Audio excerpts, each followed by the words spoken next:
when I was talking to a lot of older people about it, I wasn't getting like a lot of the feedback I thought I would get. I thought a lot of people would be like way more encouraging, but a lot of people were like, what are you going to do that for? You got so much going on back home. And I'm like, bruh, back home gonna be here. Yeah. Like, this gonna be the same. Not it's gonna be the Bro, exact it's same gonna when I be the get back. exact same. Don't worry. Yeah, If anything, but, it might be a little bit worse, but it's gonna be the same. yeah, like wow.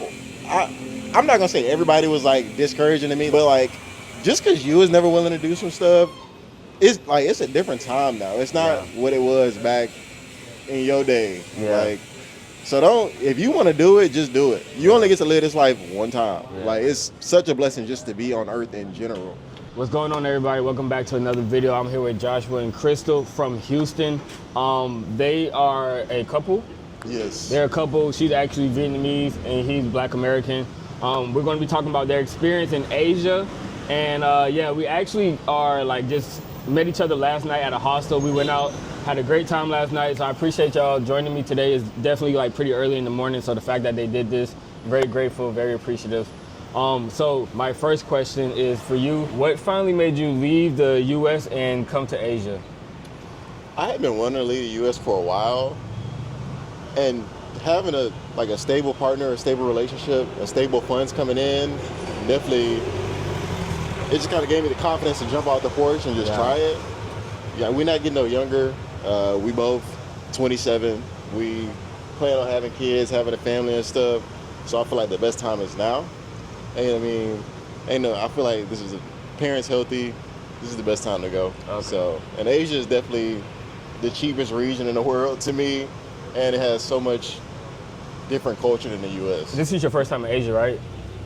Well, I went to Dubai just for like a week on leisure travel, but we've been out here for 3 months, never done nothing like this. Okay. Yeah. So like as a Black man, what was your biggest fears and like expectations like before you got on the plane?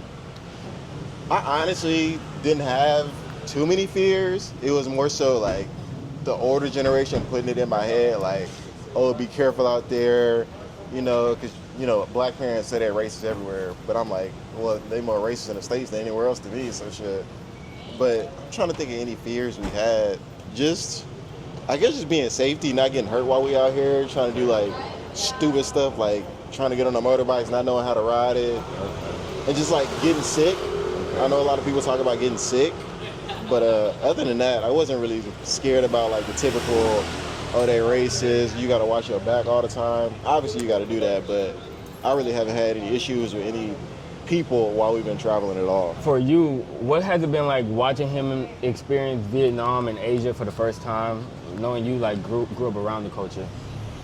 Oh, it was fun. I like that he enjoys all the food, so he was trying a lot of new foods finally and acclimated really well. Yeah, like he's super adaptable, so just seeing us navigate everything together, especially like the train stations in Thailand, or then going on the motorbikes was fun for him. Yeah. Okay, and then seeing him handle Hayang Loop, that was fun. Okay. Being on the back of the motorbikes, not riding them. That was being on the back of motorbikes. Okay. Did you guys go to Bangkok?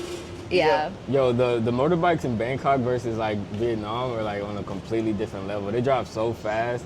We didn't even ride them in Bangkok. Oh, you didn't ride them in Bangkok? Oh my gosh. Bro, they drive so fast. It's like chaotic in Bangkok, bro. It's probably your best bet that you didn't try, I'm not gonna lie. So did you guys notice any difference in how people treat you as a couple back in Houston versus here? Not really. Because there's so many Vietnamese people in Houston as well, so I don't think it was anything like out of the ordinary for people to see back in Houston. I guess here, maybe there was a little more like, oh, it's a Black dude here, like, but it wasn't like nobody like shocked, I guess. I think we were getting more free stuff. Yeah, we was getting free stuff for sure. Okay. Especially in different countries, they're like, oh, you're American. I'll be like, oh, I'm Vietnamese American, and then he's American. They're like, all right, we're just like give y'all free stuff, so that was fun. Okay. I think they were just happy to see us. Yeah. How were people reacting when you were speaking Vietnamese? Do you speak any English or no? No speak English. No? No speak English. Not even a little? Oh my gosh. Bạn thích làm gì? Bạn thích làm gì? They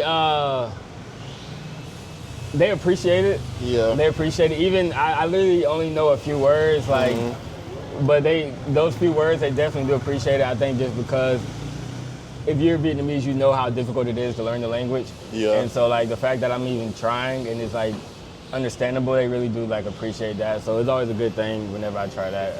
I want to learn more. I have a friend. He's from, where is he from? I want to say like Maryland or something like that, but he like speaks like fluent Vietnamese, like black guy, like but like Wow. completely fluent, like it's crazy. But he studied it at like a university in Vietnam and stuff. Oh, okay. Yeah, shout out to Ryan, but yeah, it's dope. And so is this the longest you've been in Vietnam? Yeah. Okay, or in Asia? Yeah. What has that been like? Man, it's been a ride. Like it's probably the best year of my life, honestly, so far. Like being able to be with my grandma and wake up. So we were in Vietnam for like 2 months, and yeah, being able to wake up and like see my grandma and actually spend all this time, because the last time I came back was actually last year, but before that, prior to that, was like 15 years that I hadn't been back. So yeah, being back and like just having a day to day and waking up like whenever we wanted to and just like actually living a life, and then being able to be with my cousins where they're like showing us the ropes. Yeah, that was. Would you say that really like because I have a really close like VQ friend from California, and she like told me like how her thoughts on Vietnam, like growing up versus coming back and like living there.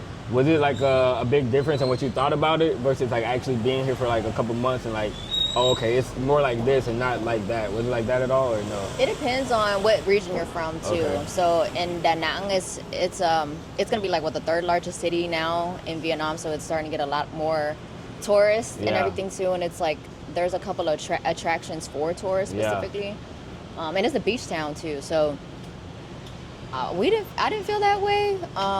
I think it was back recently too. Yeah, and I had been back recently, so I guess it wasn't like such a culture shock. And we were like already on the motorbikes. Yeah. And I speak, and I'm gonna say my vernacular, but my accent, like I still have like actually a Vietnamese accent. And so when I was like telling you yesterday, I was like, oh my gosh, they're thinking I'm like actually from there, but they think I just studied abroad. Yeah. So then I brought you back, and they were like, oh, you like got an American man. Yeah. I was like, but they didn't realize like, oh, I actually live in America too. So I think that also was different, because like based off of just the way I was speaking, they weren't like, oh, you're definitely from America and stuff. It was after, once you started like a longer conversation with me, and then my like grammar structure, that's when they're like, you might be like from the States or something. But other than that, like on a normal, like really easy conversation, they were like, oh, she's from here. Okay, dope. It was multiple times we'd just be out and I'd be with her and she'd be speaking to like some random food stand person, and they'd be like, oh, you went to America and got you an American boy. Yeah. I felt so objectified, I felt like I was getting used. Yeah, that's funny. Okay. How does it feel walking around Asia as a black man compared to walking around as a black man back in Houston? I feel like I represent the black community. A lot of places, I don't know if you feel like this, because I don't feel like it's a lot of African Americans walking around. Yeah. So wherever I go, I just feel like, I'm just representing my people when I go there. Yeah. So I just gotta not put on my best behavior per se, but just know not to act like no fool nowhere. Like just try to be nice, put your best foot forward, not think the worst about people, like not think people being rude, even when you can't understand them because it sounds like they rude sometimes. Yeah. But I feel like people really appreciate you walking around and enjoying their culture. Obviously, some people gonna look at you like you crazy sometimes, I guess, but it ain't bothering me. I love it, man. What about like just comfortability? Do you feel more comfortable walking around here versus back home, or more at home? What do you think? I really don't feel uncomfortable walking around back in Houston because I'm not really in the mix a lot. We really just stay at our place and play board games. We don't really be outside trying to putting ourselves in danger, I guess. Yeah. But I haven't had any problems back home. I feel like comfortable in Houston and back here. I think she feels way more comfortable here though, because we would never be able to walk around at 1 a.m.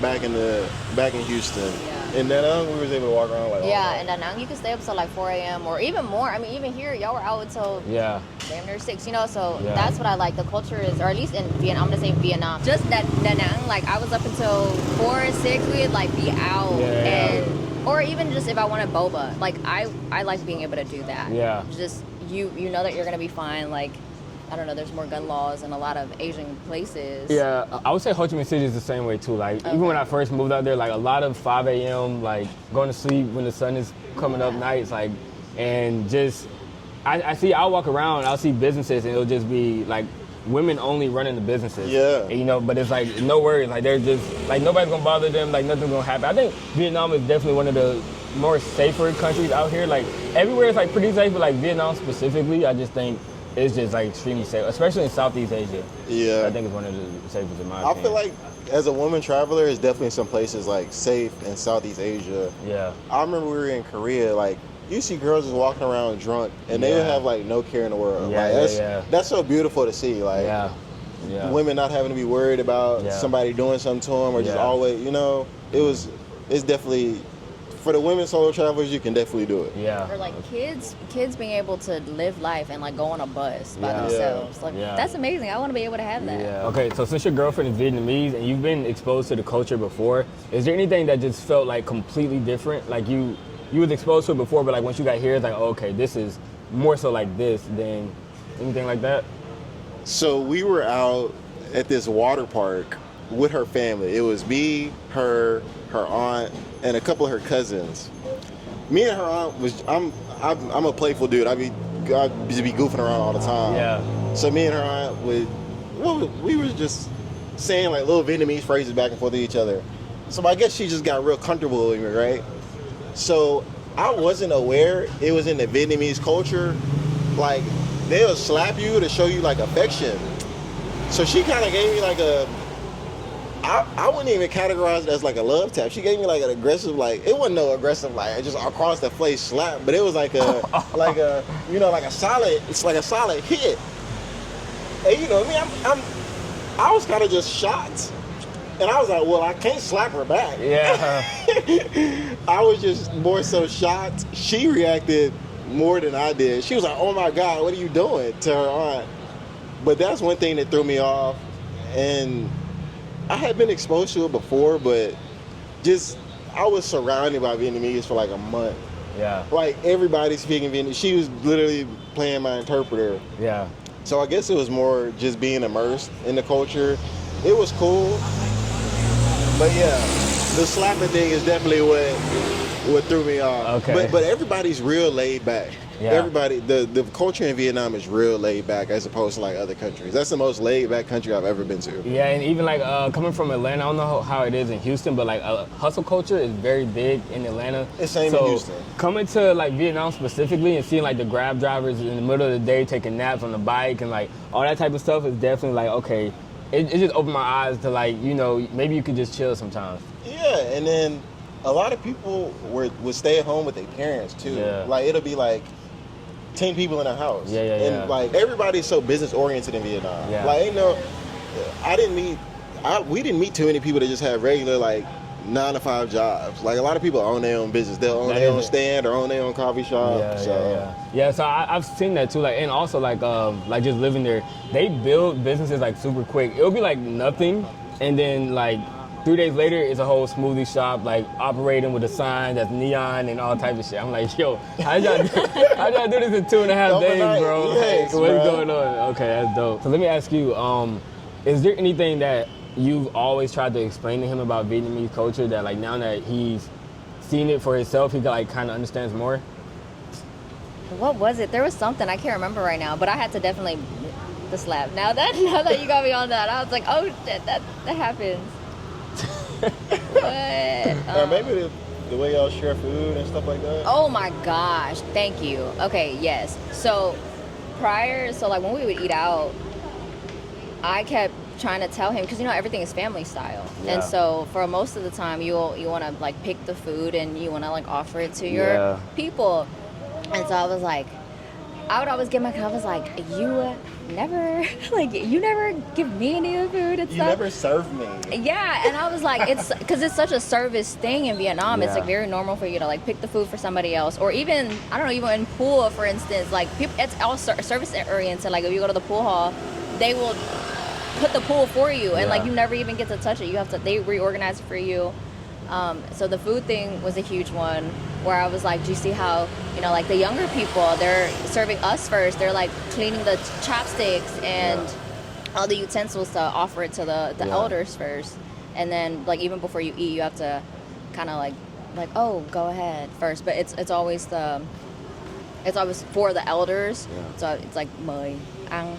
And then, so when I was there, I was like, my cousins would even like feed him, for instance, right? And he was like, like, no, I don't, like I like feeding What do you myself. mean, feed Usually, me? Yeah. they'll be like, oh, here, try it. And like, they'll like, Oh, and he yeah. was like, Okay. and they'll be like, bro, just bite it. Like, what's the problem? Yeah. But he's like, I want to like take it and I want to Okay. eat it. Okay. And so I had to get used to that. It's very, and we're already comfortable with each other. So it was like, you just offer food often. So I think that was something that I kept trying to remind him of. Yeah. Okay. That is a big thing. Like whenever I'm out there, like my Vietnamese friends, like what they'll do, we just order like a bunch of food and then like everybody just eats amongst the food that's there, like almost like Thanksgiving or something like that. Yeah, family style. Yeah. So let me ask you, what was your ratio like in high school wise? Like what percent of your school classmates were Asian? You would say? Oh gosh, barely. Barely any. Actually, in elementary school. I'm gonna say, because we were very mixed in my neighborhood. Okay. Well, I guess I didn't grow up it was minority, like very people of color, very mixed with people of color. Yeah. And then when I went to middle school, up until high school, it was majority Hispanics. And then I'm gonna say a third Vietnamese and a third black, or maybe like half Hispanic, half black. Yeah. So something I'm curious about, right? I feel like in the U.S., I feel like we're very undereducated about Asia and the Asian culture. And something that I have, like since I've gotten in Asia and like growing up, I just see things. And so I'm curious, like one thing, for example, in the US, a lot of people, like no matter what kind of Asian you are, they will say like you're Chinese or something like that. Mm-hmm. How did that kind of like impact you or affect you growing up? Was that more like a normal thing that you just like, whatever, or what do you think about that? Thank you for asking that question. Yeah. Thank you for realizing that. Yeah. Okay. So actually in Vietnam, I did learn from this other person from a hostel. He said that the United States has only 5 hours of maybe a very limited amount of geography. Yeah. Right? Yeah. Compared to maybe like 500 hours to the rest of the world. Yeah. And so if you ever heard of anybody being like, oh, we are terrible at geography, and we just like really don't even know a lot about culture and stuff. Yeah. That explains it, because we don't even get that in school, and they're like constantly cutting it down. So anyways, so that's to one where I'm like starting to realize why so many people are just like truly ignorant to even like the Asian culture. And a lot of times they're only in school for history, they're only talking about the wars, and it's from whose point of view? It's always from the state's point of view. So no, so when people would ask me, when growing up in middle school, and they were like, oh, you're Chinese, right? Yeah. But mind you, I went to school with a lot of Hispanics. Okay. So I always made it a point to be like, no, I'm actually Vietnamese. But then I was like, okay, well, can you imagine if, like, I know you're from Salvador. Okay, I know you're I know you're Salvadorian. But what if I called you Mexican? And they'd be like, oh, hell no. So that from then on, I felt like that was a great analogy for me to be able to explain it to people, like, no, I'm Vietnamese, y'all, and I'm proud of that, just like you're proud from the culture you're from. And I always took that analogy, and I went along with it for like the rest of my life, and it's been proving to me well. But yeah, in terms of there's just like a lot of different cultures, and I appreciate you mentioning it, and like really like you're showing on your page and everything too, like the differences in that. Yeah, but that's something I noticed just being in Asia. Like I'm like, damn, we don't know about Asia, and like Americans are racist as and so I'm like, I apologize on behalf of all the Americans out there that are ignorant. But yeah, I feel like going back to the States is gonna be easier to tell the difference between yeah. what between who's who. My biggest culture shock when I went back to the States, I remember I seen the price of like a burger at the airport, and it was like $13, $14. And coming from like, I literally flew back to the States from Vietnam. I'm like, what the, like, why did I even come back? I'm like, I cannot wait to $13 a day's worth of living right there. Yeah. Or even like, I remember, I think I had a car issue or something, and it was like maybe like $500 to get fixed. I'm like, bro, that's definitely 2 like months worth of like rent. Like, yo, like that's crazy. So like, yeah, that was like one of my biggest like culture shocks. Like just going back, I'm like, damn, like everything is way more expensive, and I could get way more bang for my buck like out there than what I'm spending. But it's gonna be interesting to, y'all gotta let me know what you guys think about once you go back to the States. If we go back. Yeah. I support the staying out here. You know, I'm always on that type of time. Do you think being here like helps you understand her more? What you mean by that? No, go ahead. Definitely 100%. Just being in Asia, I kind of understand why she does some of the stuff she does back home. Yeah. Or like why she get mad at some of the stuff I do. Like when I grew up, we used to always just go get your stuff from the kitchen, get what you want, go and sit down, eat. That type of vibe. Yeah. But in Asia, or in Vietnam especially, it was not like that at all. It's always like one person going to do pretty much everything. Like everybody kind of serving everybody. Okay. And now I understand why she gets so frustrated when I do the stuff I do back home. Okay. Is it like growing up, do you guys still like very much carry like for example, like no shoes in the house? You guys, yeah? Okay. Yes, and I just wish everybody would do this because y'all, I mean, especially, okay, like let's say just in Asia or even in the States, like when you're walking outside, you got dog poop, you got everything, bacteria, you just have everything. And if you're gonna go, it's like when people, especially on carpet or like putting your feet on the couch, like, you know, things like that. So I can get really passionate about this, but that's just because I don't want people to get sick. Like for real, there's so many things that can get you sick out here. Yeah. So all this, I'm thinking about PFAS. I'm thinking about like all the germs. Yeah, and so yes, you have to, even you just gotta take your shoes off. Yeah, you bring it outside with you inside. Yeah. I never, and like growing up, like I feel like it's so normal to just wear shoes inside on the carpet. Like even people stand on couches and places, like all that type of shit. Yo, that's like so disgusting. Like, Thing is, bruh, we have started taking off our shoes in our apartment. And now wherever I go, I'm taking my shoes off when I go inside. Yeah. Like, it feels so weird just having your shoes on inside.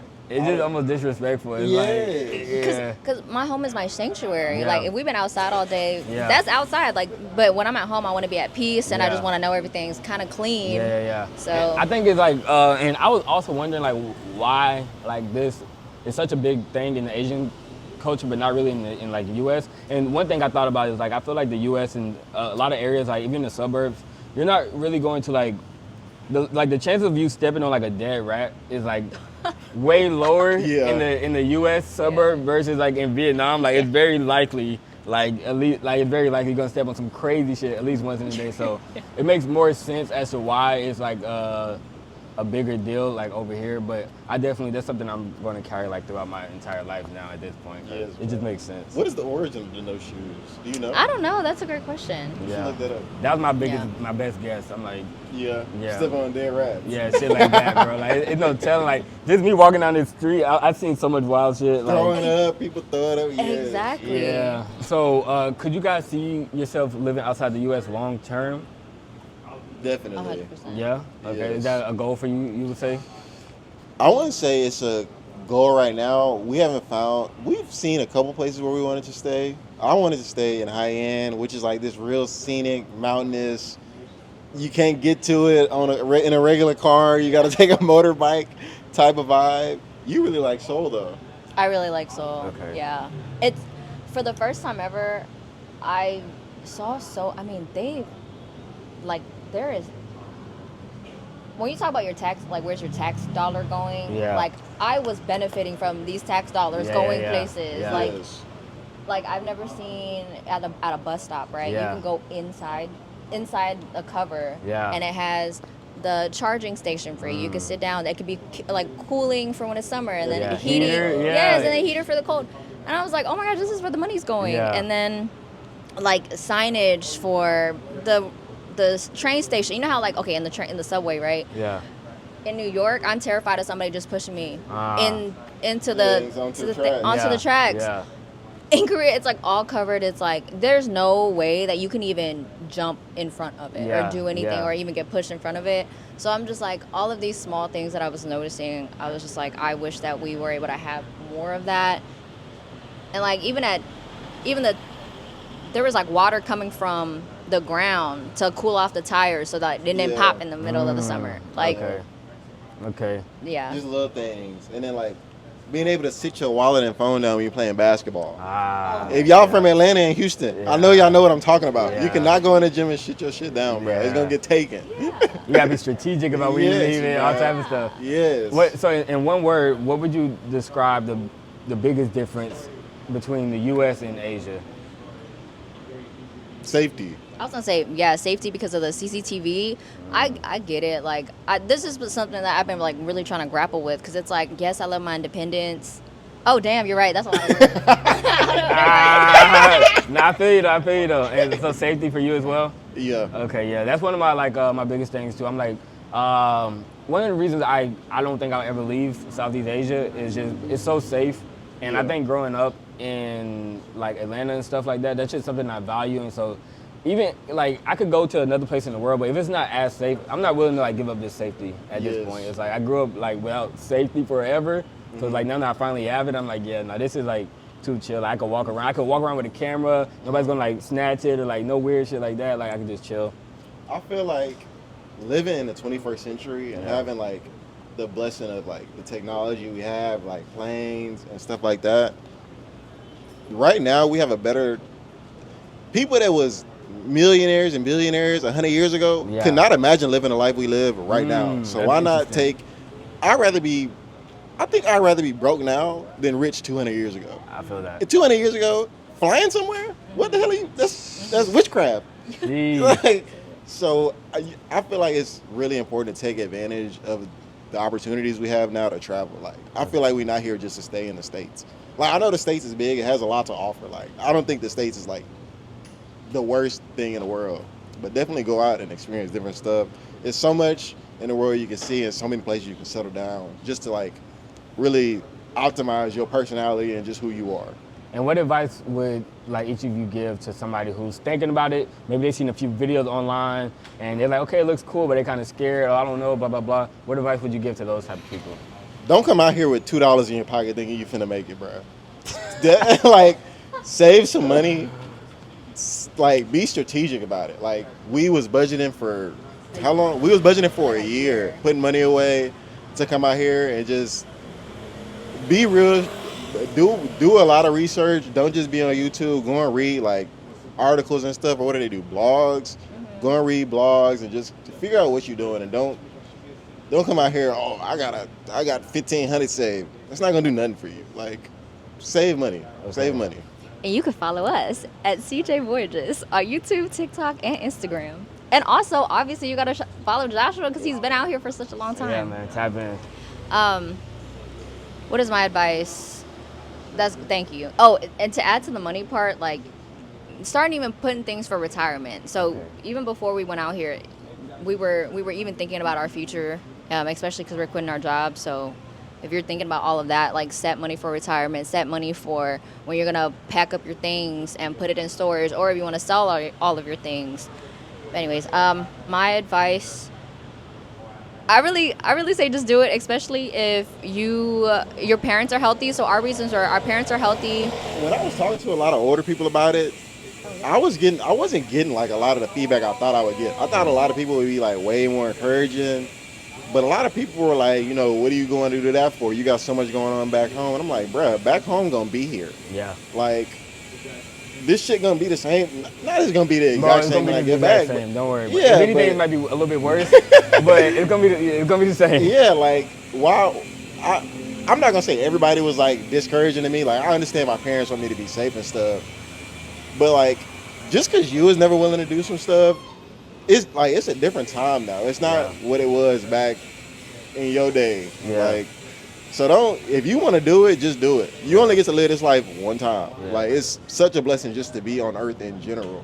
Like, especially in the States, and being able to even watch YouTube. Yeah. So, like, you have so much opportunity, and just do it. You don't want to be 50. You don't want to be 50 and be like, dang, I wish I would have took that trip, you know? Yeah. Like, And you don't have the body even to be able to, or potentially you don't even have the physique to do it. You don't have the mentality to be able to do it, but the physique right now too. We were like, there's no way that when I'm 60, I'm gonna want to go on a motorbike all the way up for 3 hours. true. You know, Yeah, multiple hours that we were doing in walking all Hayang. day. Yeah, we don't walk all day.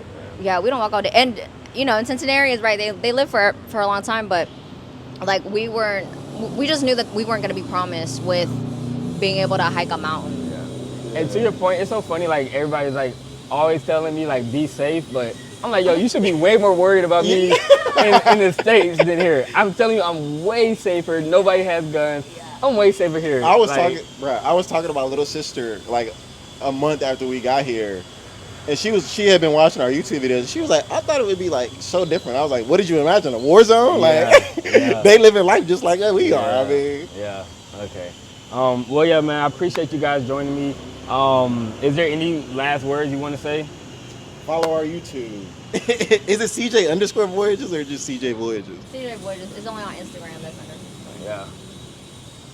It'll definitely be in the description. It'll definitely be in the comments, okay? Yeah, I appreciate y'all, like I said. Appreciate y'all watching. For the record, we are in Makati, Manila, Philippines. Yeah, make sure you guys like, comment, subscribe. Definitely follow them, subscribe to them, and I'll catch up with y'all later, okay? Yes.